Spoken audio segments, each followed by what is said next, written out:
बिस्मिल्लाहिर्रहमानिर्रहीम।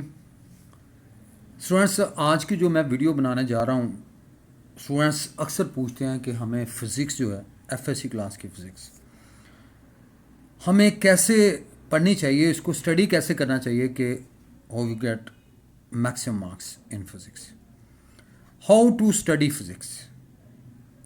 स्टूडेंट्स, इसमें मैंने 5 पॉइंट्स को यहाँ पे शेयर करूँगा।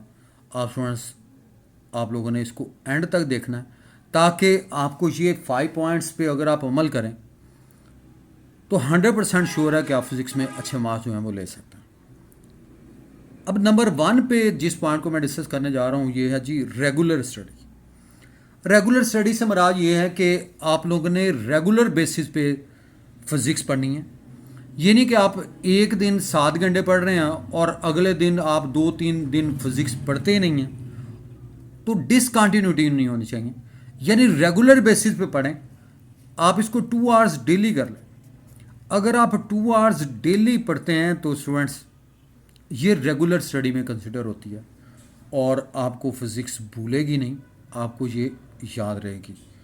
तो आपने number 1 point is regular study, यानी फिज़िक्स की स्टडी रेगुलर बेसिस पे आपने करनी है। यानी रेगुलर बेसिस पे मैंने जैसे अभी बताया एग्जांपल दी कि 2 आवर्स जो हैं ये एनफ होते हैं और 2 आवर्स आप रेगुलर आपने सेल्फ स्टडी के लिए फिज़िक्स पढ़नी है। Number 2 is reading of text books. अब देखें एफएससी का स्टूडेंट मोस्टली मैंने देखा है कि वो टेक्स्ट बुक को हाथ नहीं लगाता। वो ज़्यादातर नोट्स या लेक्चर्स पे जो टीचर ने लेक्चर दिए होते हैं बस उसी पर फोकस करता है। वो टेक्स्ट बुक उसने अलग से रखी होती है घर में, उसको कभी स्टडी नहीं करता। तो स्टूडेंट्स, आप लोगों ने रीडिंग ऑफ टेक्स्ट बुक के बगैर आप मार्क्स नहीं ले सकते, क्योंकि टीचर जो है वो लेक्चर में कोई चीज़ें उससे स्किप हो जाती हैं। तो टेक्स्ट बुक जो है आप जब पढ़ेंगे तो आपको पूरा उस टॉपिक के बारे में पूरा नॉलेज आपको हासिल होगा।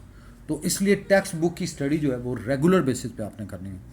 और कोशिश ये करें कि जो भी आर्टिकल टीचर ने पढ़ाना हुआ, जो नेक्स्ट पढ़ाना है, आप उसको टेक्स्ट बुक से पहले पढ़ के जाएं ताकि आप उस आर्टिकल के रिलेटेड टीचर से क्वेश्चन करेंगे तो सिंपल सी बात है, आपकी आंखें खुल जाएंगी, दिमाग भी खुल जाएगा। तो मेरा कहने का मकसद ये है कि रीडिंग ऑफ टेक्स्ट बुक जो है ये आपने कंपल्सरी करनी है। अब नंबर 3 पे आ जाते हैं students, active participation in class. अब क्लास में स्टूडेंट्स आपने एक्टिव रोल प्ले करना है। यानी मैंने स्टूडेंट्स को देखा है कि ज़्यादातर स्टूडेंट्स फिजिकली तो क्लास में होते हैं लेकिन मेंटली तौर पे वो क्लास में नहीं होते। तो इसलिए जब तक आप एक्टिव नहीं होंगे, आपकी पार्टिसिपेशन 100% नहीं होगी क्लास में, तो आप उस लेवल का नॉलेज गेन नहीं कर सकते, आपको चीज़ें अच्छे तौर पे पिक नहीं हो सकती। तो इसलिए आपने एक्टिव पार्टिसिपेशन से मराद ये है कि आपने टीचर से पूछना है कि सर, फ़र्ज़ करें कोई मोमेंटम पढ़ा रहे हैं टीचर, तो आप उससे पूछें कि सर ये मोमेंटम होता क्या है, इसकी एग्जांपल्स क्या है, डेली लाइफ में हमारी इसकी एग्जांपल क्या है, कि कहाँ पे एप्लीकेशन है। ये सारी चीज़ें वही स्टूडेंट कर सकता है जो जो एक्टिव होके बैठा है।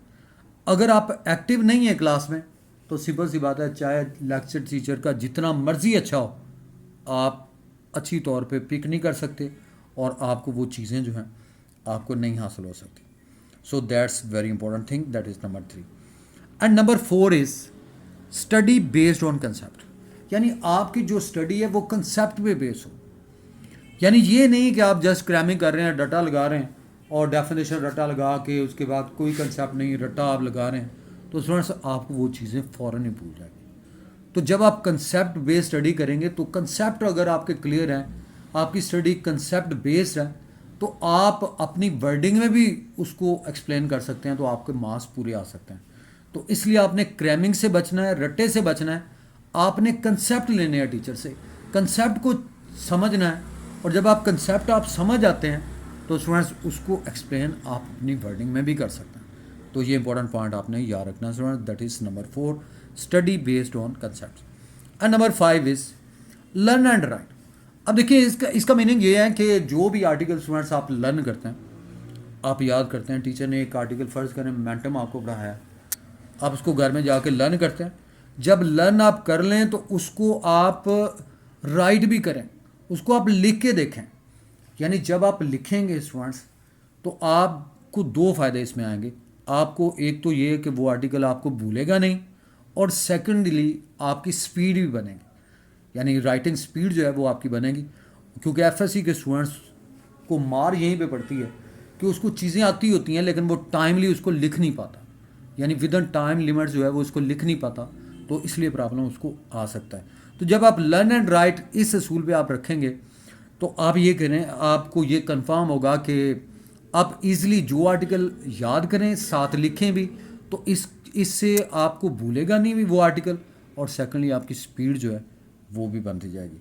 तो स्टूडेंट्स ये 5 पॉइंट्स मैंने यहाँ पे बताए हैं जिन पे अगर आप अमल करें तो एफएससी के स्टूडेंट्स क्या कोई भी स्टूडेंट एग्ज़ाम में अपने मार्क्स जो है वो अच्छे ले सकते हैं। तो स्टूडेंट्स आई थिंक आपको ये वीडियो जो है वो पसंद आई होगी।